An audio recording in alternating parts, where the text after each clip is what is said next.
Hi there, my name's Alexandros. I'm here in the city of Hohhot in Inner Mongolia, China. We're bang in the middle of the festive season. It's the middle of Chinese New Year, which approximately lasts for 2 weeks. And I'm here with a good comrade of mine, Temsel, who's a native of Hohhot, this city. We've been wandering around this very diverse city. We've been enjoying ourselves. We've sampled many local and non-local delicacies. But as you can see, it's been a very, very lively day. It's not at all as Western mainstream media likes to portray. People are enjoying themselves. They are, coming out during the festive season, as one would expect. It's full of families. There's people dancing. It's not at all like Western media portrays. Not one bit. I mean, you'd know all about that, wouldn't you, Temsel, about how the Western narrative tries to sort of show a very negative angle when it comes to China. Yeah, they are all very good at spinning. Anything they can find an angle to portray it, like black and white dictatorship versus. We always get that, or the civilized world against.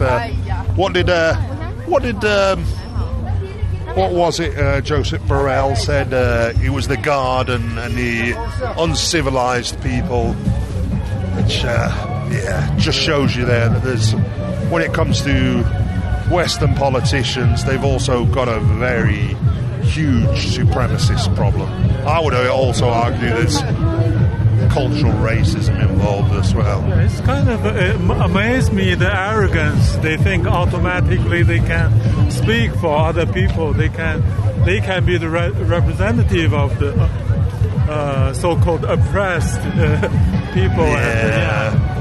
Well, we can see here there's plenty of oppressed Chinese-looking people. Look at them all. They're so oppressed. They're being forced to dance. Can you imagine that? We can go a little bit closer and watch them. Slave dancing. They're being forced to dance. Can you believe it? These are Chinese young people, so oppressed. They have to dance to release their depression. Absolutely. Can you imagine this? Only happens in China. People are so oppressed they're forced to dance. Yeah, it's ridiculous, some of the propaganda we get in the West. But what bothers me sometimes is that not so much BBC, CNN, or these mainstream media narratives that openly lie. What bothers me is the same people who openly say that they don't believe their government.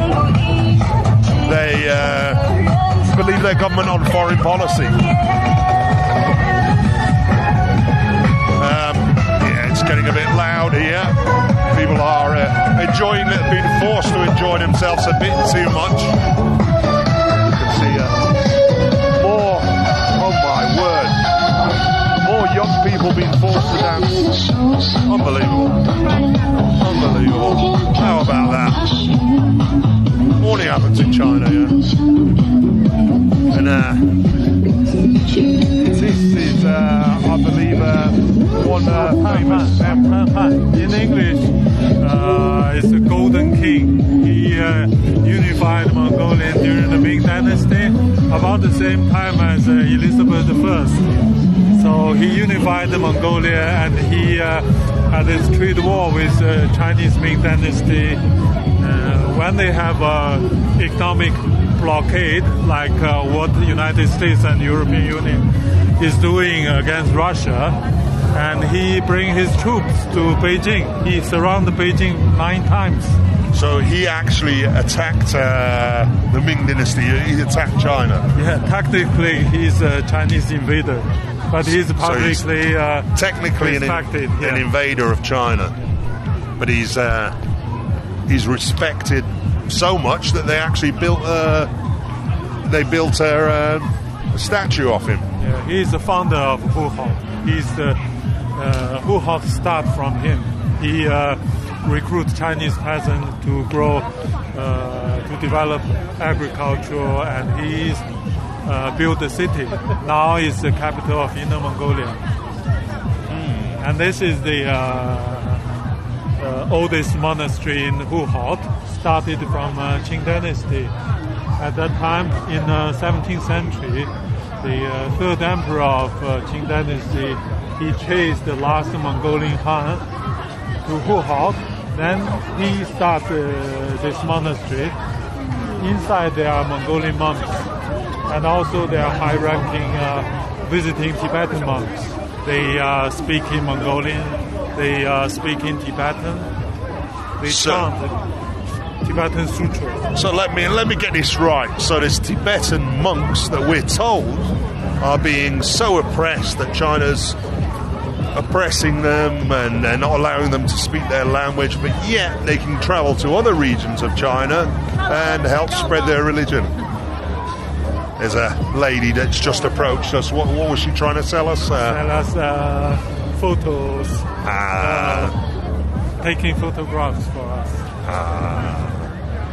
So you see, it's quite lively. I thought she was trying to sell us slaves there for a second, given the BBC narrative. Well, according to BBC correspondent, Tibetan monks could be escaping from the oppression and come to Inner Mongolia to practice free religion. There's always a twist.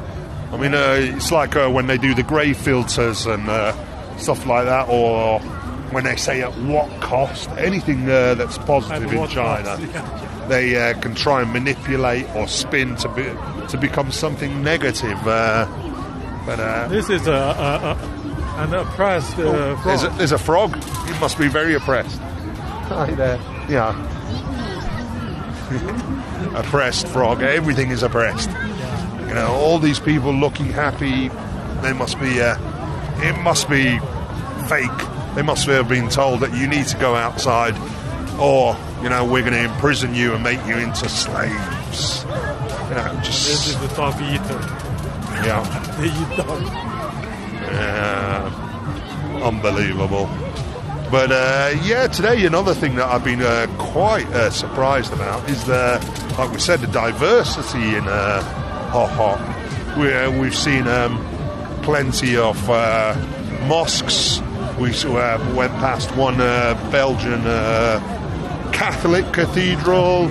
We've visited a couple of Tibetan Rite Buddhist Mongol monasteries, and it seems to be almost complete opposite to what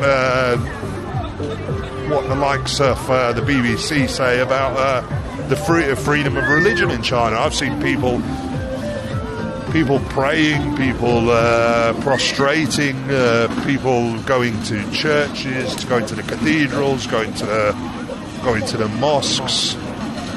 And we have a traditional Chinese Muslim district. And people wear mustache, beard. I mean, I saw that previously. People, bearded Muslims dressed in local Muslim costumes, and quite the opposite to what Western media is telling us, that beards are being outlawed, and it's just good. Now we have a local Chinese brand of coffee shop. Local coffee shop. And then we have Kentucky Fried Chicken. Oh, and there's Luckin Coffee, which is now rising. It's now rising in China and more popular than Starbucks, I believe. It's quite something. So, how would you rate the progression of modern China? I mean, you've been it's like a changed country. Chinese over the past 3 decades, they have almost rebuilt every city, big city, medium-sized, small town. They almost rebuilt everything apart from historical side, like those temples. They look like the same as before. The rest of city, they widened road, demolished old housing, and built new big luxurious apartment. People living in much larger apartment now. So you'd say that the quality of life has improved in China over the last 10, 20 years, and from when you were a child? Yeah, it's like two different worlds. By purchasing power, people can afford, I think, the same quality life like the United States and Europe. It's no less at all. So they can afford more time eating out every week, and they can afford, I think, everything is much cheaper here. Yeah, well, it's certainly most Chinese cities that I've been to seem far busier than any European city that I've been to. Much more outdoor life, many more people outside shopping, enjoying themselves, and what have you. So, yeah, it does seem to me that whilst the quality of life for the average Chinese family is improving, it's quite the opposite for the quality of life of the average European and especially the average British person. I believe in the last 10, 20 years in Britain, the quality of life for the British public is decreasing. That's the way it certainly seems to myself. I don't know if that's your observation as well. Yes, cost of living is very cheap here. It's low. Mm-hmm. And we had a meal for 2 people. It's a traditional lamb dumpling for 2 men. The price, if we pay same amount of money in London, it could be only enough for a bowl of noodle. Instant noodle, probably. Probably some pot noodles. Yeah. Pot noodles from Tesco or something. Yeah. I mean, everything's getting more and more expensive in Britain, and inflation's going crazy, but what are our government doing about it? I can't see the Starmer government doing anything at all about it at the moment. It just seems they're quite happy to sit back and watch whilst things get pear-shaped. They're not. I mean, to send money to Ukraine. Yeah, they haven't got money for their own people, but they've got money for Ukraine. It's quite terrible, isn't it? I just wish they'd rethink their ideas. I mean, we've seen the rise of China is partly because they've invested in infrastructure, they've invested in bringing jobs to China. I mean, China's now become the factory of the world, and that's one reason why it's risen. But in Britain, we seem to be happy to getting rid of all our jobs and putting everybody on 0 hours contracts and becoming a nation of service industry, creating absolutely nothing. I don't know what your thoughts are of how Britain's declined or otherwise. I'm amazed that the quality of the politician of the younger generation now, they are just like middle school student failing exams. They don't have basic knowledge of geography, no basic knowledge of history. Even the defense minister don't know the ABC about the Crimean War. They are rubbish. The politicians in the West, they're a far cry from what they used to be. I mean, you just have to look at the likes I of think Chinese across the West. It's you look at little Macron, or can he compare to Charles de Gaulle or the past president, or even Mitterrand? Yeah, they want to be. I think Chinese students, middle school students, knows more history and have more knowledge about the French history than Macron. I won't be surprised when Britain's no better. We've probably got the worst prime minister in In my memory, it's arguable if the lady that lost to the vegetable, Liz Truss, is worse than Keir Starmer or not. I would argue that Keir Starmer was even worse than her. Just the level of politicians and our leaders at the moment has just seemed to have hit zero. For me, it seems to be across the West. It seems to be reminiscent of the end times of the Soviet Union.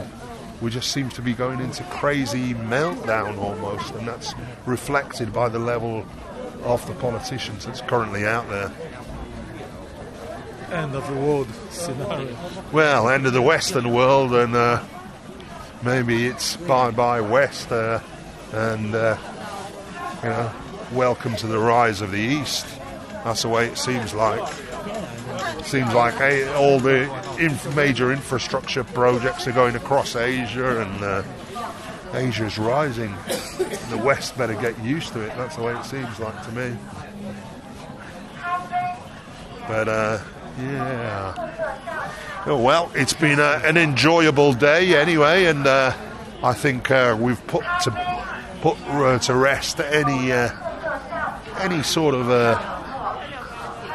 ideas that China isn't a harmonious and isn't an inclusive society by just the amount of different religious places we've been to today, and the amount of different people of different ethnicities that we've encountered today. So I think it's been quite a useful day, but a very, very cold one.